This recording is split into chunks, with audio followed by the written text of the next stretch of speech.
Seja muito bem-vindo a mais um episódio do Desbloqueando Salesforce, um podcast onde a gente conversa sobre como desbloquear todo o potencial do Salesforce aí na tua empresa e aumentar teu faturamento com isso.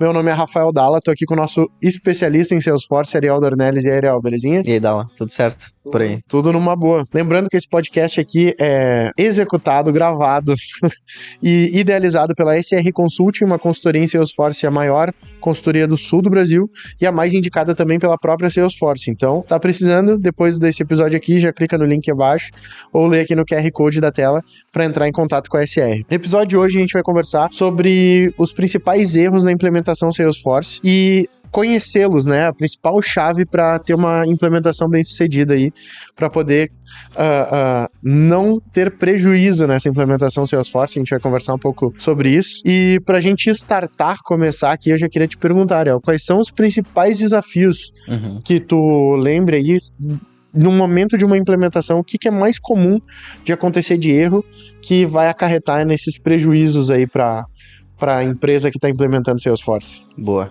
beleza, vamos lá.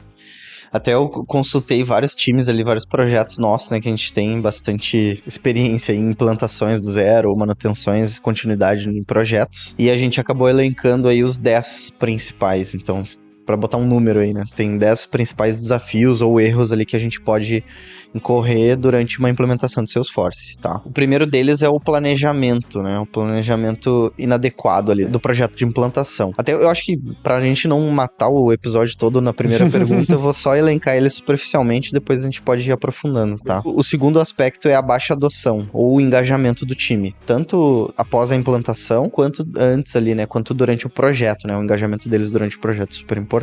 O terceiro erro que a gente fala é a questão da integração com sistemas externos e principalmente com sistemas legados, tá? Isso daí gera, né, um bom desafio para a gente superar num projeto de implantação também. Quarto ponto que a gente elencou é a personalização excessiva, né? Então, daqui a pouco, quando a gente acaba substituindo funcionalidades nativas, né? A gente poderia utilizar funcionalidades nativas e acaba fazendo customizações excessivas no código e perdendo muito das funcionalidades. Quinto ponto super importante, gestão de dados, né? Quando a gente fala de CRM, a gente vai ter que integrar ele com diversas ferramentas, trafegar dados de um sistema para o outro, então fazer uma boa gestão de dados, né? Se a gente não fizer uma gestão de dados adequada e essas conexões ali, pode ser um risco para o projeto. Sim, também. Perder dados, travar também. A gente já conversou sobre a questão de a demora, às vezes, de um tráfego de dados, né? Exatamente. Tem vários pontos de falha aí. Sim. Que podem acontecer. Sexto, escopo do projeto mal definido ou, né, tá sendo constantemente revisitado, alterado, né? Isso mostra daqui a pouco uma falta de clareza para onde quer chegar, né?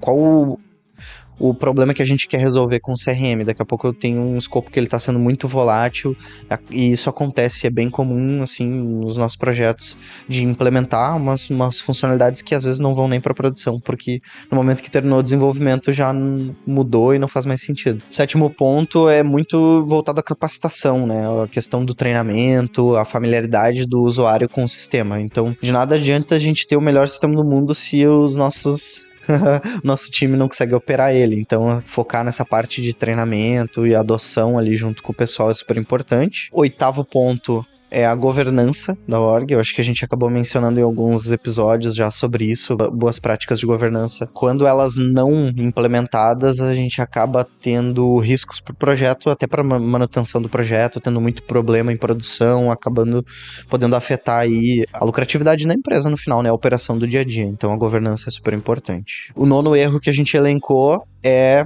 o risco, né?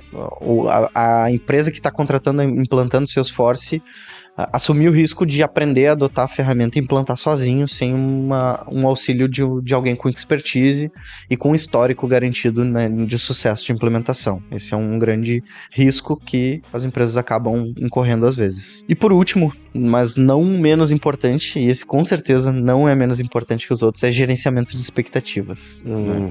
Então, a gente pode ter o melhor projeto, a melhor ferramenta implementada em tempo recorde, e se as expectativas não estão alinhadas, pode ser que a percepção, seja para o cliente ou para o cliente do cliente, não sejam as melhores, e podem pôr em risco, inclusive, a percepção de sucesso do projeto, tá? Então, acho que a gente pode, né, ir aprofundando ao longo das perguntas ali, mas esses são os principais aí que a gente elencou de vários projetos que a gente acabou implementando aí de diversas nuvens também, em segmentos diferentes, mas que acabam sendo erros recorrentes, né, que a gente vê no mercado acontecendo, né? Show.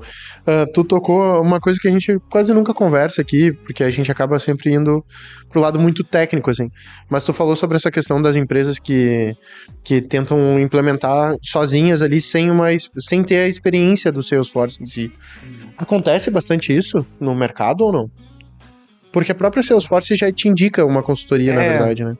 Assim, não é muito comum, não é muito comum. O que é mais comum de acontecer? Tem casos, sim, que foram, a empresa absorveu o conhecimento, ou contratou profissionais de mercado e fez a implementação. Com experiência daí, buscando sempre a experiência. Isso, sempre buscou a experiência. Mas assim, tem casos também de aprendizado, né? Só que, óbvio, o que acontece? Isso tem uma curva muito maior, né? Muito mais longa. E normalmente as empresas não têm todo esse tempo, né? Pô, para eu ter uma maturidade de Salesforce dentro do meu time, preparar alguém que seja especialista, que consiga, por exemplo, até para daqui a pouco, dependendo da complexidade do projeto, eu tô falando de 2, 3 anos de experiência até ele ficar maduro com o projeto Salesforce. E nem toda empresa tem esse tempo para implementar. Então, normalmente elas vão buscar alguém de mercado que tenha histórico, que tenha, né, a especialidade que eles buscam, ou uma consultoria, que daí, nesse caso, eles ganham esse tempo, né? Eles têm esse ganho de tempo e de experiência, né? Porque uma consultoria, ela não vai ter só um projeto Salesforce, né? Essa é a grande vantagem. Por ser especializado nisso, a gente tá falando de... Cara, todo dia a gente fala de projetos de Salesforce, né? Todo dia tem 15, 20, 30 projetos em paralelo acontecendo. Então a gente acaba adquirindo uma maturidade e um conhecimento de projetos bem significativo em uma fração de tempo mais encurtada, assim, né? A consultoria, ela te traz uma expertise em Salesforce do dia pra noite, assim, num nível muito alto, né? É muito acelerado. Mas só complementando ainda essa questão ali, então teve casos, né, de que contrataram, fizeram tudo interno e tá satisfatório pra eles, mas teve casos em que a gente entrou e viu que tava de cabeça pro ar, assim, o negócio tava pois um caos. E eu ia te perguntar, tem, assim, por exemplo, de alguns casos, assim, que tu lembre, cara, os erros que se repetiam eram esses, tipo, os principais erros, assim, quando eles estão tentando sozinhos? Sim. Cara, o mais comum é não entender os objetos do Salesforce. O que é um lead, o que é uma conta, isso é muito comum. O caso e aí começa a personalização. Começa, exato. O caso mais bizarro que a gente viu foi um funil de leads dentro do cadastro do cliente. Entendi. Sabe, cada cliente tem um funil ali dentro do... Isso, conceitualmente tá falho isso. Eu não tenho o account. Se eu tenho um lead, o account não existe, sabe? E como é que eu... É meio bizarro, assim. Depois, pra fazer o funil de vendas, tudo dentro do account, ele só pode ter uma oportunidade correndo em paralelo, sabe? É muito estranho, assim. Realmente foi quebrado todos os conceitos CRM ali.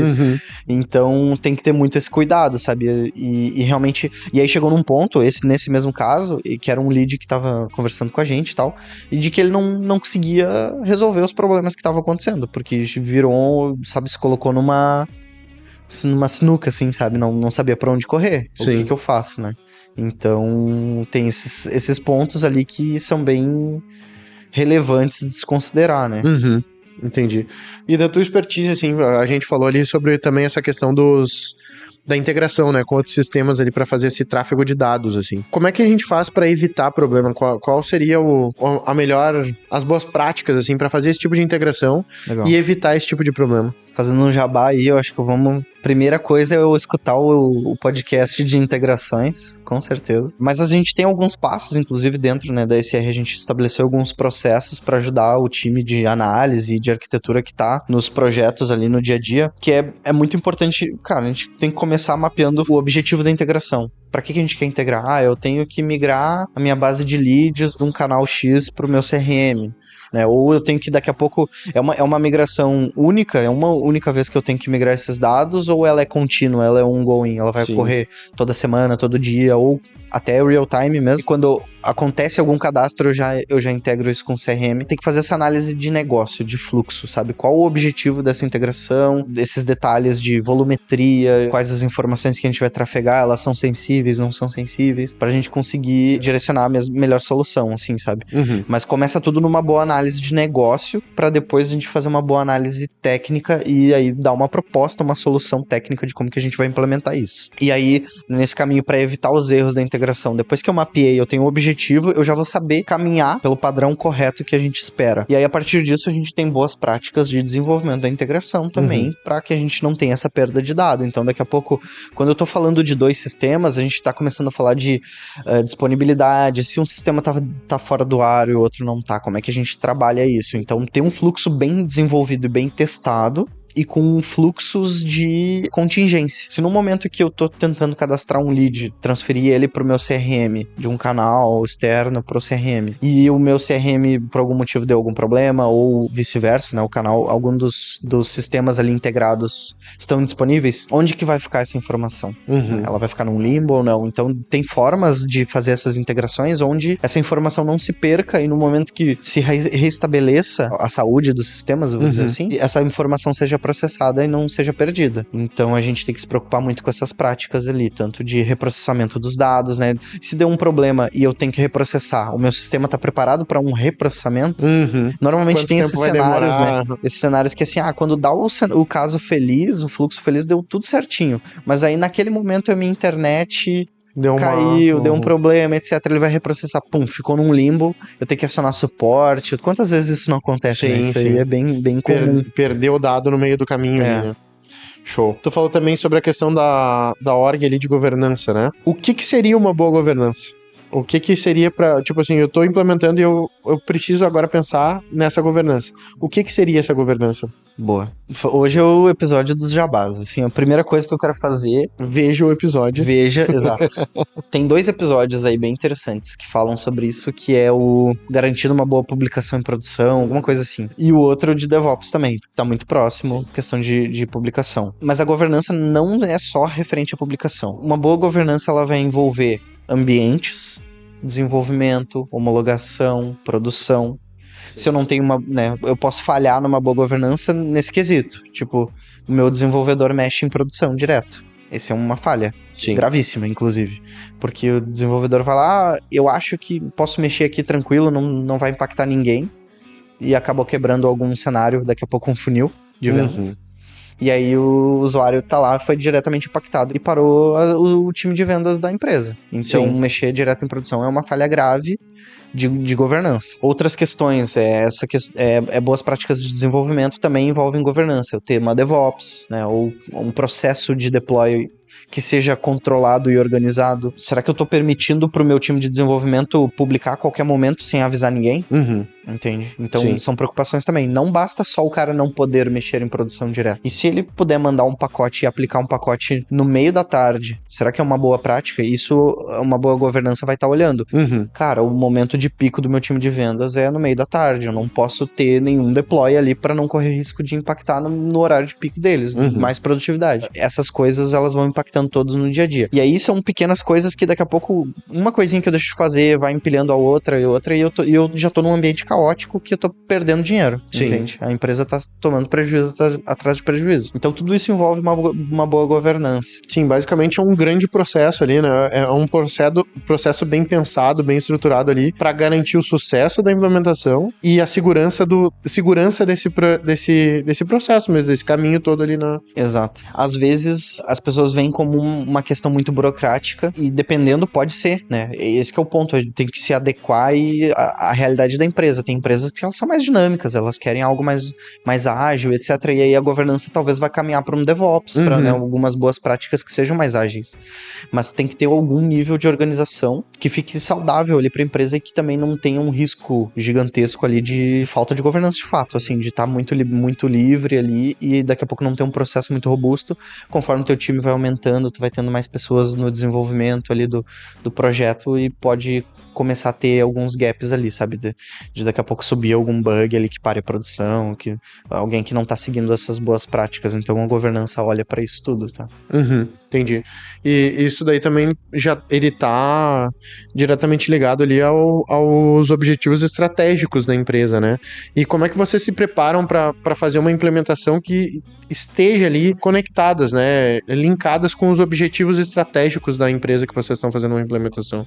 Cara, eu gosto de dizer assim que a gente usa muito, para esse ponto, é muito importante o nosso formato de trabalho, tá? Nossa metodologia de trabalho, que a gente é baseado na metodologia ágil, né? Que a ideia realmente é ter feedbacks constantes do cliente. Então, por exemplo, quando a gente tá lá negociando a implantação com o cliente, a gente definiu, cara, o que ele quer, qual o escopo. Eu quero dar suporte, suportar meu time de vendas, colocar meu time de vendas dentro do CRM, a parte de marketing, atendimento, né? Qual o escopo ali que a gente vai trabalhar, colocar os principais épicos, que são, digamos, grandes entregáveis que a gente vai ter, por exemplo, eu vou entregar então, vou atender o teu time de vendas agora, aí agora é o time de marketing, agora é o time de atendimento. Então a gente cria esses épicos, a gente prioriza eles junto com o cliente, né? Isso sempre, óbvio, com o cliente. Então a gente coloca eles numa priorização, numa cronologia ali, numa ordem, em que do mais importante ao menos. E aí a gente vai trabalhando isso, né? E detalhando um pouco mais, refinando isso em ciclos curtos de interações, que são as sprints. Então, eu acho que não tem nenhum cliente que a gente tenha uma sprint muito longa. Eu acho que todas as sprints ali, elas estão em 2 semanas. Uhum. Então a gente tem todo o roadmap, que a gente chama esse cronograma definido, até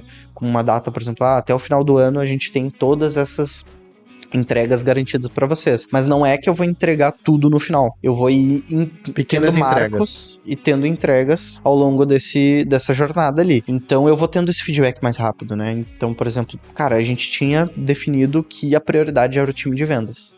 Então a gente tá implementando, entreguei o time de vendas, aí ele vai validando.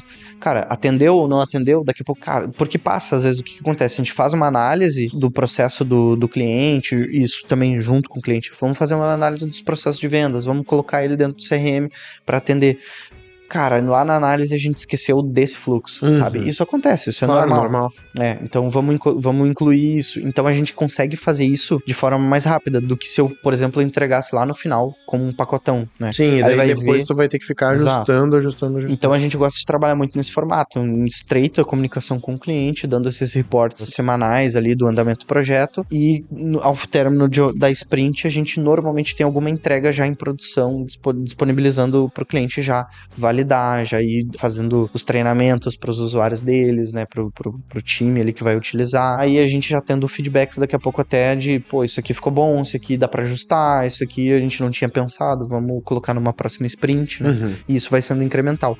Então isso mostra muito mais alinhamento com a visão estratégica, porque, querendo ou não, as empresas, elas são muito dinâmicas, elas vão mudando ali, né, conforme o tempo. Então se eu tô falando daqui a pouco de um projeto de 2 anos e eu vou entregar ele só no final, daqui a 2 anos, o contexto da empresa pode ser outro, totalmente, né? Total. Então, isso garante um pouco mais, assim, velocidade e de dinamismo ali no escopo para ele ficar alinhado com as estratégias do negócio. É o famoso as melancias vão se ajustando ali no trajeto do caminhão ali. Porque se tu entregasse tudo numa vez só, provavelmente ia gerar um estresse, até pelo nível de quantidade, né, por exemplo, entregou o pacotão, e aí não é mais só o problema ali, esqueci de um processo do time de vendas. A gente esqueceu um processo do time de vendas, do de marketing, e aí vira também um grande pacotão de esquecimentos, né? Sim. Faz todo sentido fazer essa entrega aos poucos, assim, e fora faseada, que tu consegue ir sentindo. Eu não sei a tua visão, tá? Mas eu já participei, eu venho do mercado imobiliário, e desde o primeiro dia eu lido com CRM, né, dentro do mercado imobiliário. E eu acompanhei as atualizações de um CRM. Quando eu cheguei lá, era DOS, né, o negócio era ridículo. Sim, né? E aí, cada atualização que foi acontecendo, eu fui aprendendo aquela atualização. E aí, no final das contas, hoje, do sistema que existe ali, desse CRM, cara, eu me considero, eu conheço praticamente todas as ferramentas do CRM, eu sei todo o potencial de cada ferramenta, e eu vejo que quem tá começando hoje não tem esse, alertas vou dar um exemplo bem simples, que com o tempo o pessoal parou de ensinar, parou de focar tanto nisso, mas pra mim é muito bom, que é um alerta de um imóvel. Eu tenho ali o Ariel, tá buscando um imóvel pra mim, eu consigo cadastrar ele, colocar ali os dados do imóvel que ele tá buscando, e aí eu programa um alerta. Todos os dias, sempre que alguém cadastrar dentro do CRM um imóvel naquele perfil, o CRM apita na minha tela lá, ó, entrou um imóvel no perfil do Ariel. E aí eu vou lá, cara, eu vendi muito imóvel assim. Muito, simplesmente por causa desse alerta, entendeu? E aí eu vejo, e tipo, conversando com colegas, eu disse, por que tu não cria um alerta? Por que tu não... Não, mas nem sei fazer. Sabe por quê? Mas é porque eu, quando foi implementado, eu recebi um aviso, eu li ali como é que era, vou testar, e aí aprendi, sabe? Isso foi 2010, 2011, eu acho isso. Mas é um negócio que esses pequenos passos também fazem, eu acho que fazem o time ir aprendendo todo o potencial da ferramenta que tem, às vezes, sabe? Boa. Cara, uma coisa também que a gente já falou várias vezes e tem episódio, eu acho, vamos fazer daqui a pouco, provavelmente nessa pergunta, mais um jabá, e tem um episódio a gente falando bastante sobre isso, mas é a questão de excesso de personalização do sistema. Em que momento que realmente é necessário personalizar? Não sei se existe esse momento, né, na tua experiência, e quando que realmente, cara, eu não preciso personalizar tanto aqui, e aí eu não vou ter um estresse tão grande do meu sistema aqui. Cara, existe sim. Sempre existe a necessidade de personalização. A gente não é contra, tá? Dá pra dizer isso. Mas, assim, é complicado quando tem uma... Eu vou usar esse termo, tá? Mas botar entre aspas, assim, quando tem uma personalização burra, tá? No sentido... Cara, sempre quando vem uma demanda, o que a gente instrui o time? Beleza, veio essa demanda. Tenta identificar, dentro das funcionalidades nativas do Salesforce, o que pode atender essa demanda. Então, por exemplo, cara, eu preciso que no meu funil de vendas, quando o meu vendedor dê um desconto para alguém, eu tenho que ter uma aprovação. Cara, eu não vou implementar um código de alçada de implementação se eu tenho o processo de aprovação do Salesforce. Esse é um exemplo, tá? Um exemplo básico. Então, e isso é um exemplo comum que a gente acaba vendo. As pessoas acabam implementando um processo de aprovação de um fluxo, sendo que já tinha isso nativo no Salesforce. Poderia usar simplesmente os processos de aprovação lá. E aí é basicamente configurar, né? Então eu tenho um tempo de implementação muito menor. Esse é um exemplo. Teve exemplos mais grotescos, assim, né? Que, por exemplo, esse que eu comentei antes ali do funil dentro do account. Isso é teve casos em que foi customizado o próprio funil, ao invés de... Cara, o funil ele é customizável já sem precisar implementar código. Eu consigo configurar minhas etapas, eu consigo configurar o que vai exibir ou até o que deve ser preenchido conforme cada etapa do meu funil e para diferentes formas, tipos de funil que eu consigo criar. Só que daí o que mostrou, daqui a pouco uma pessoa que tem desconhecimento sobre tipos de registro, sobre os caminhos de vendas que a gente fala, que a gente consegue, que é o funil que a gente fala dentro do Salesforce. Quando eu tenho um lead, eu tenho as etapas dele, né? Ele tá em prospecção, ele tá agendando reunião, etc, né? Então, várias etapas. Eu consigo configurar, dependendo do tipo do lead, por exemplo, o Dala entrou no meu funil de Salesforce. Daí eu tenho etapas diferentes, critérios diferentes, informações diferentes que eu preciso coletar. Quando eu entro para um outro funil que é Marketing Cloud, tem um funil de Sales Cloud e um funil Marketing Cloud, por exemplo. Sei lá, tô dando um exemplo aleatório. E aí o meu processo de vendas de Marketing Cloud ele é diferente. Então eu tenho outras etapas, outras informações que eu preciso coletar. Então são coisas diferentes que eu consigo configurar sem uma linha de código. Entendi. Entendeu? E aí quem tem desconhecimento sobre isso acaba customizando e aí perde todo o benefício de ter a funcionalidade nativa. Nesse exemplo do funil de lead customizado, eu já vi até objeto de lead customizado. Então, criou um objeto chamado lead. Sim, ao invés de usar o padrão. Ao invés de usar o objeto lead. E o objeto normalmente customizado, pelo que eu me lembro, ele é mais pesado também, né? Sim, ele ocupa mais espaço, tu vai estar ocupando mais espaço da tua org, mas nesse caso impossibilitou qualquer outra coisa, assim, porque tudo que ele tinha de Einstein nativo ali daqui a pouco para fazer escoragem de lead automático, para eu fazer meu forecast, etc, ele perdeu porque ele customizou os objetos do funil de vendas, entendeu? O lead, oportunidade.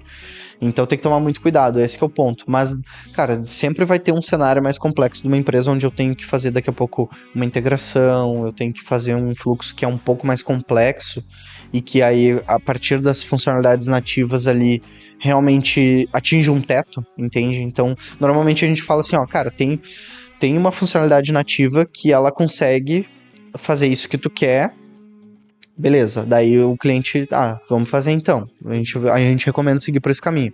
Agora, tem um caso em que tem uma funcionalidade nativa que atende parcialmente o que tu quer. O que ele não atenderia? Isso. Mas isso é negociável, eu não posso deixar de ter, senão vai prejudicar. Daí a gente pensa numa solução customizável, entendeu? Mas só nesse cenário, quando realmente eu preciso, é negociável ali, o cliente precisa realmente daquela funcionalidade e a funcionalidade padrão não comporta. Sim. E da tua experiência, assim, atuando em vários projetos de implementação, quais são os sinais, assim, que um projeto tá dando errado, tá indo pro buraco ali? Então, o primeiro ponto, assim, é bem comum que a gente acaba vendo, é um sinal de alerta ali para quem é cliente Salesforce, começou o projeto, está sendo feita a implementação, foi definido um scope X, um valor X no projeto, e aí passou 2-3 meses do projeto e já está sendo necessário contratos e escopos extras, sabe? Valores extras, incrementando valores adicionais no projeto para atender o escopo inicial, assim. Isso é um sinal de alerta já bem grave. E ultrapassando ali o orçamento que foi colocado. Que isso daí vai botar em jogo todo o projeto, né? Sim. A empresa, né, as empresas, elas têm todo um planejamento estratégico, financeiro, elas liberaram um orçamento para um projeto de implantação de CRM, então é algo, né, bem planejado, bem organizado, e no momento em que foi definido, eu fiz um contrato, eu defini um projeto, um escopo de que eu vou entregar o escopo X num valor Y, e aí na prática eu começo a ver que eu tive esse custo Y, mas eu entreguei até então X sobre 2 e seja o fornecedor, né, quem está implementando já está começando a puxar essa questão de valores. Isso é um alerta bem grave aí para a gente até o sucesso do projeto. Que a gente até conversou isso em outro episódio, né? Sim. Como mais um jabá de episódio aí, que a gente foi onde eu fui aprendendo também um pouco dessa parte aí do modus operandi, né? Que é bem comum essa questão de vou fazer um orçamento super apertado para ganhar o projeto e depois vou renegociando. E a gente até talvez eu vá adiantar alguma coisa aqui, mas antes do episódio a gente tava conversando sobre que eles acabaram investindo 11 milhões em um projeto que não foi bem sucedido, né? Exato. E aí vocês chegaram lá porque inclusive vocês são especialistas em recuperar projetos mal sucedidos, é bem comum isso daí acontecer. Mas tem algum sinal de alerta também mais técnico?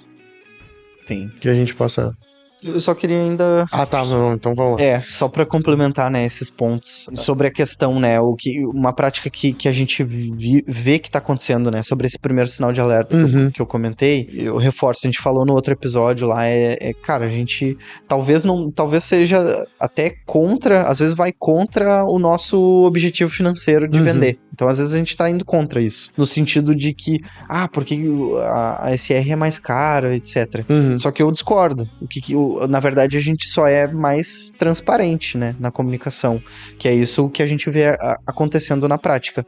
Então, quando eu vejo que um projeto, ou quando a gente tá fazendo o assessment, tá fazendo a análise ali do tamanho do desafio, a gente é transparente. Olha, isso aqui é complexo, vai levar todo esse tempo aqui e vai levar esse valor para ser implementado, mas tem como corrigir, tem como arrumar e tem como implantar. É isso aqui que vai ser necessário. E aí, quando eles botam ao lado de outras ofertas, outras propostas, às vezes vem 3/4 ou até metade do valor que a gente bota. Só que a gente vê claramente de que não é aquela metade daquele valor, é metade do escopo também. Sim, entendeu? Então não vai te entregar tudo. E aí o que acontece, e que a gente falou naquele episódio, é de que no momento em que estourou o escopo ali, o orçamento já daquele projeto, ou o fornecedor te abandona, ou ele vai te cobrar mais. E às vezes vai ficar... E muitas vezes, o que a gente comprovou desses clientes que vieram para nós depois, nessas experiências traumatizantes, é de que o gasto que eles tiveram foi infinitamente maior do que um projeto orçado de forma transparente lá no início. Entendeu? Então, esse é uma armadilha, assim, muito, muito significativa. E aí, nesse caso, eu não sei se foi esse o mesmo caso, nesse dos 11 milhões, mas o que aconteceu? provavelmente foi muito parecido. O projeto era muito complexo. Ele tem o seu desafio ali técnico, só que daí foi uma combinação de coisas, pelo que eu tô... Óbvio, a gente tá de fora, né? Eu não tinha o contexto do que foi implementado naquela época, mas ele foi uma grande entrega, sabe? Ele não teve aquela questão dos ciclos e dos feedbacks constantes. Porque o que aconteceu? Foi se trabalhar... Aquele projeto durou, acho que uns 4 ou 5 anos até desistirem. Né? Que loucura. Então... Só quando ele foi pra produção, lá no final, se descobriu que quando subiu toda a estrutura, ele estourou o limite de armazenamento da org. Instantaneamente. Quando foi feita a primeira carga de dados. Então, realmente, não se validou ao longo do ciclo. Se esperou anos e anos até subir. Quando a gente entrou nesse cliente, primeira coisa, a gente já fez esse planejamento de roadmap e macros, entregas macros. Então a gente já, em 6 meses de projeto, a gente já teve uma grande entrega em produção e o time já tá utilizando, tá? Então é que a gente chama de Salesforce 2.0 lá dentro. E assim, o projeto daí, essa questão, nunca que aprovaram um projeto de 11 milhões numa tacada. Claro, né? claro. O que aconteceu foi, beleza, esse projeto vai levar esse tempo, e aí, cara... Não, vamos precisar de mais escopo, mais tempo, mais orçamento, etc, etc. Até passar 3, 4, 5 anos e aí o projeto ser... Sim, chegar nesse preço. Chega, aqui chega. Entendi. E tem algum sinal também mais específico, mais técnico, assim, que, se isso daqui tá acontecendo, ponto de alerta aqui pra... Tem várias fases, tá? Se for ver na fase mais inicial ali de kickoff do projeto, de análise e tudo mais, tá? Um sinal que eu vejo bem relevante, já me liga um alerta assim, opa, começou meio tortinho. É no momento em que estão sendo feitas as definições do escopo de negócio, dos processos que vão ser implementados no CRM, não estão sendo envolvidas todas as áreas diretamente impactadas. Isso já é um sinal de alerta que eu vejo. Outro ponto, alta gestão não envolvendo e não engajando o pessoal, porque isso vai acabar impactando na adoção dos usuários. Então, é um ponto bem relevante. Eu gosto de citar de um cliente nosso, de um projeto que foi um cenário bem positivo, que eu achei super legal. Que foi assim, quando a gente fechou o projeto de implantação, o cliente com a Salesforce e com a SR, eles fizeram um grande projeto de kickoff, eles fizeram quase um evento dentro da empresa. Legal. E o CEO foi lá e falou da importância, marco que isso é pra empresa, de que a gente espera 100% da dedicação de todo mundo pra fazer um sucesso, né, pra fazer um projeto de sucesso. Cara, isso foi super legal, sabe? E a gente viu outros cases onde, cara, o diretor nem sabia o que estava acontecendo, era mais área de gestão e tudo mais. Então, esse é um ponto que a gente vê, assim, de alerta, porque daqui a pouco aqui tem um risco de o time não engajar, da gente, como eles não estão sendo envolvidos na fase de negociação, de análise dos fluxos, a gente daqui a pouco tá com algum ponto cego. Então, no momento que eu vou colocar o sistema, o time na ponta ali que tá operando vai ficar bloqueado por algum cenário que não foi mapeado, alguma coisa, e daqui a pouco também não vai utilizar a ferramenta. Então, tudo isso pode jogar contra o projeto no final. Entendi. Um ponto importante também da gente lembrar é que um dos primeiros passos para esse escopo, esse planejamento, é o processo de assessment. E a gente... para quem assiste o podcast aqui, a gente sempre dá um presente durante o podcast aqui, que é um processo de assessment gratuito, que a SR pode fazer aí na tua empresa. O que consiste o processo de assessment? É uma análise, uma imersão mesmo da SR na tua empresa, para entender quais são os passos, tanto da implementação do Salesforce, ou quanto estou com o Salesforce aqui, tá dando problema, o negócio tá explodindo aqui. E vocês precisam ajustar o Salesforce, porque é a melhor ferramenta do mundo hoje em relação a CRM, e ela precisa dar retorno aí pra tua empresa. E como é que funciona para tu ter acesso a esse processo de assessment gratuito? A gente vai liberar agora aqui um código, uma chave, né?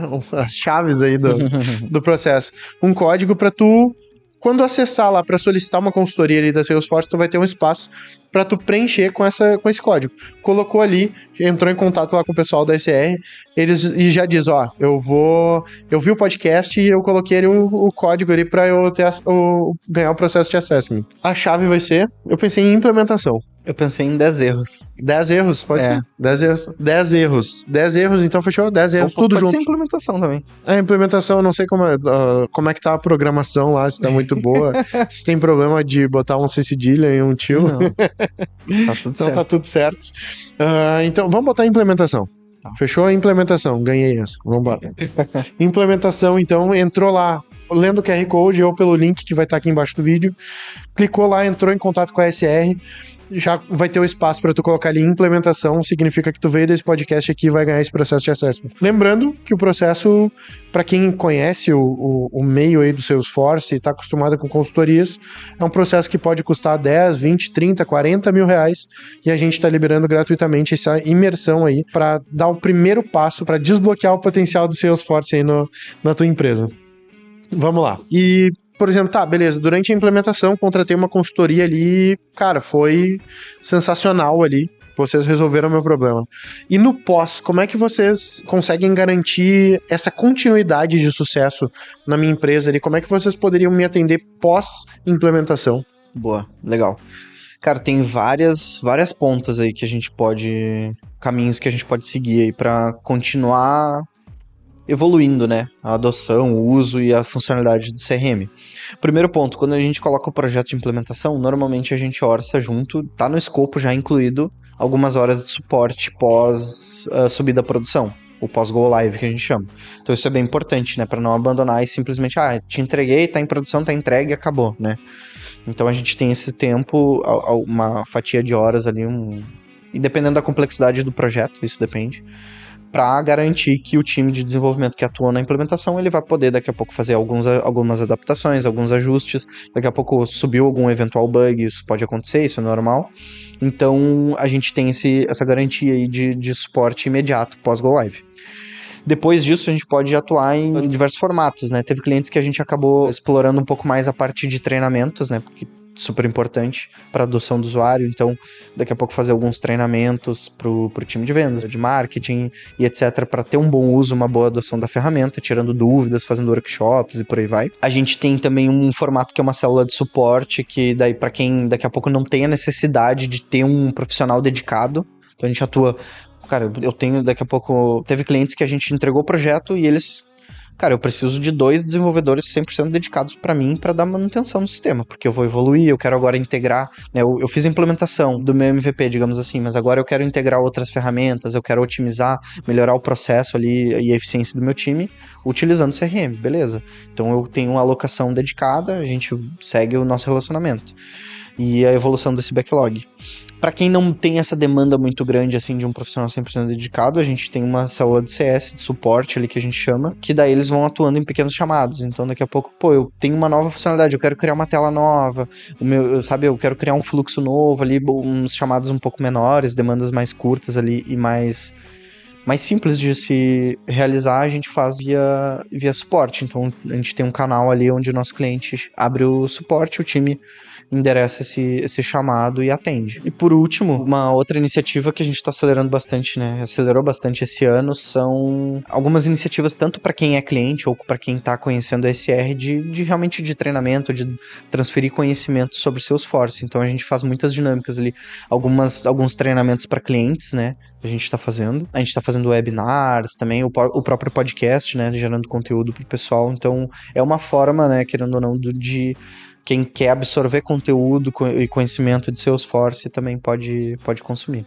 Fala pessoal, Ariel aqui, interrompendo o podcast de vocês rapidamente para dar um comunicado muito importante. No dia 6 de novembro, aqui em Porto Alegre, no Rio Grande do Sul, no Instituto Caldeira, a SR Consulting vai promover um evento especial sobre CRM, e-commerce, integrações, marketing e vendas para potencializar o seu negócio. Se tu tem interesse em participar desse evento único, faz a tua inscrição pelo QR Code aqui na tela ou pelo link que a gente vai deixar na descrição. Coloca os teus dados de contato que a gente vai contatar vocês e ver como que a gente pode potencializar o negócio de vocês através do Salesforce. E a gente te aguarda no evento. Um abraço. Show de bola. E tu falou ali sobre essa questão do evento, por exemplo, que teve uma situação que foi feito um evento durante antes da implementação ali, onde o CEO envolveu toda a empresa ali, né? E qual que, pra ti, assim, é a principal mentalidade que vale a pena a empresa em si adotar para uma implementação bem sucedida? Cara, tem várias mentalidades, vou dizer assim, mas se eu fosse elencar a principal, seria ter um olhar bem de MVP, sabe? Porque o que acontece? É muito comum, e aí isso vai aumentando o risco do projeto. É muito comum a gente querer entregar o estado da arte, sabe? Tipo, cara, e se a gente já... Eu mapeei o fluxo básico, mas e se a gente já melhorar isso? Se a gente melhorar aquilo? Isso é muito comum de acontecer, é o escopo ir engordando ao longo do projeto, sabe? E isso vai gerando risco, eu vou ter mais fluxos para ter que testar, eu vou... Querendo ou não, a gente tem um orçamento, a gente tem um objetivo para chegar. E essas melhorias daqui a pouco, ou essas mudanças ao longo do caminho, elas podem estar impactando para onde tu vai chegar no final, teu objetivo. Então, eu acho que esse olhar de MVP ele é super importante, de, cara, tá sempre olhando pro... a entrega mínima viável mesmo ali para eu conseguir validar e já gerar resultado, porque tem vários pontos assim que pode gerar, né, esse que eu comentei de daqui a pouco desalinhar do objetivo, a questão da expectativa, pô, quem tá patrocinando esse projeto sabe que tá tendo todas essas mudanças, daqui a pouco ele tá vendo assim, cara, eu precisava o Salesforce é um investimento, eu quero que ele me gere ROI o quanto antes. Por que ele tá demorando? Daqui a pouco tá atrasando o projeto porque tá engordando o escopo, eu tô aumentando. Então, esse olhar de MVP eu acho o principal, assim, pro sucesso de um projeto. E aí tem várias outras coisas, né? Essa questão de familiaridade com a metodologia CRM, né? Com as práticas do CRM, isso é super importante. Essa cultura de envolver o time, engajamento do time para adoção do projeto também é super importante. Mas se eu tivesse que escolher uma, é a objetividade ali, o MVP. Show. E, cara, na tua opinião, como que o Salesforce em si pode impactar diretamente nas vendas e no crescimento ali da empresa? Cara, primeiro ponto, ele vem embarcado nele muitas práticas comprovadamente, assim, que comprovadamente geram resultados e melhoram a eficiência do teu time comercial. Quando a gente fala da nuvem de vendas, né, o Sales Cloud, cara, eu já vou ter um pipeline de leads, de oportunidades. Se eu me adequar a ele, em questão de, cara, semanas eu já tenho um CRM de líder de mercado atuando disponível para o meu time comercial utilizar. Fora, a escalabilidade que ele te dá, o potencial de crescimento que ele te dá e a conectividade, porque por ser CRM número 1 de mercado, cara, toda ferramenta nova que surge de marketing, de vendas, ritmo de vendas, sales engagement e tudo mais, várias das ferramentas, quando elas falam em conectividade, eu tenho que me conectar com o Salesforce, eu tenho que me conectar. Então ela tem um ecossistema de ferramentas conectáveis ali, gigantesco. Uhum. Então eu consigo ter muita sinergia entre as outras ferramentas e o CRM. Fora a plataforma customizável, né? Que a gente consegue daí realmente moldar ele pro teu negócio. O teu negócio daqui a pouco chegou, pô, eu tenho um domínio sobre o meu processo comercial tão bom que eu já consigo customizar, eu não preciso seguir o padrão que a Salesforce me segue. Então eu consigo ser mais moldado pro meu segmento, pro meu negócio, eu consigo ter toda a flexibilidade que outros softwares outros CRMs não permitem, né? Isso é uma dor que eu vejo muito comum, assim, cara, eu comecei com RD, comecei com HubSpot, me atendeu muito bem, mas, cara, eu preciso fugir do padrão, eu não consigo, né? Entendi. Eu fico limitado. Então, ele realmente te desbloqueia, né? Show. Show de bola. Ariel, e pra gente encerrar, a última pergunta, a pergunta que não quer calar e o pessoal do bairro quer saber. Se tu pudesse dar um conselho pra uma empresa que tá pensando em implementar o Salesforce agora, qual seria? Uma pergunta pouco tendenciosa e uma resposta muito menos ainda. Eu dou 2 conselhos. Segue esse podcast e fala com a SR. Show! Bom, e usa o código implementação, para ganhar o processo de assessment. Fechou então? Se tu curtiu esse podcast até aqui, lembra de dar um like aqui embaixo, comentar se de repente tem algum assunto que tu queira que a gente traga aqui pro podcast. Lembrando também de se inscrever no canal, favoritar esse podcast aí no streaming que tu esteja usando, Spotify, Deezer ou qualquer outro. E se tu quiser entrar em contato com a SR e seguir também o Ariel nas redes sociais, o @Ariel. É @Ariel Dornelles no LinkedIn, e a SR @srconsulting.io no Instagram e srconsult.io, nosso site. E a SR tá no LinkedIn também, esqueci de comentar. Lembrando que a SR é a maior consultoria em Salesforce do sul do Brasil e também a mais indicada pelo Salesforce aqui no sul do Brasil. Então, não tenta se perder no meio do caminho. Entra em contato com a SR. Fechou? Um abração e até o próximo episódio. Valeu!